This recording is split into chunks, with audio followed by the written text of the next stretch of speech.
Hello everyone, welcome to our stop motion video on the cell cycle. The cell cycle consists of two phases, interphase and M phase. Interphase consists of G1, S phase, and G2. A cell spends 90% of its lifetime within interphase because the cell is carrying out its normal functions in interphase.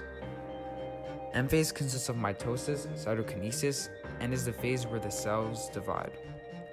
In this video, we hope to give you further insight on mitotic cell division. The first phase of interphase is G1, or the first gap phase. A normal body cell or somatic cell spends most of its lifetime in this phase. While in G1, the cell performs its normal functions while producing new organelles. This causes the cell to grow in size. During this phase, DNA appears as loosely packed spaghetti-like material called chromatin. However, this is what the DNA would look like if it appeared as individual chromosomes. G0 is the phase that cells go through when they are not prepared to divide or go through M phase. Rather, they go into a resting phase. Cells may also go through a phase called apoptosis, which is programmed cell death. Cells enter G0 when they have performed all their functions. Most cells that go through G0 go through apoptosis as well. The second phase of interphase is S phase, or the synthesis phase. During S phase, the genetic material in the cell is copied and duplicated, resulting in each chromosome within the nucleus of the cell having two sister chromatids. Sister chromatids are joined together by one centromere. This is what the DNA would look like if it appeared as individual chromosomes. The third and final phase of interphase is G2, or the second gap phase. During this phase, the cell makes its final preparations before going into M phase. The sister chromatids are checked for code errors. This is important because by the end of the cell cycle, the sister chromatids will become fully functioning chromosomes. If needed, the cell manufactures additional organelles.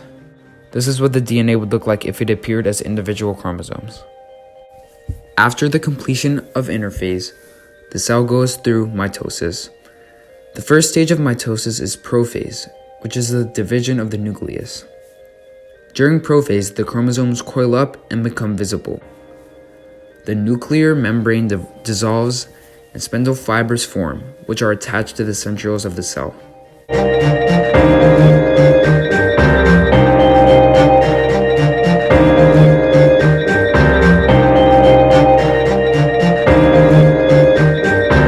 During metaphase, the chromosomes line up at the equator of the cell in a single file line, and the spindle fibers extend from the centrioles and attach to the centromere of each chromosome.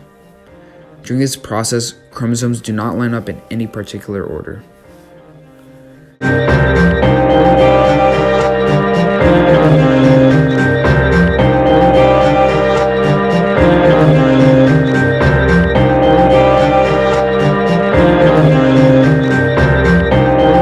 In anaphase, the spindle fibers begin to pull each chromosome apart by the centromere.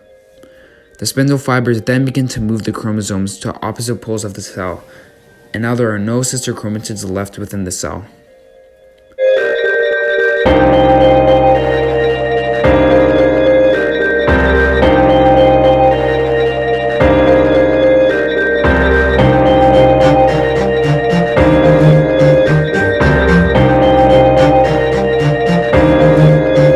During telophase, chromosomes uncoil back into their chromatin form, and a new nuclear membrane forms around each set of chromosomes.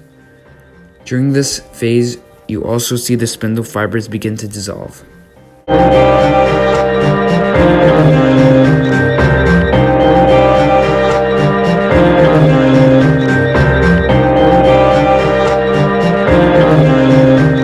The final stage of mitosis is cytokinesis.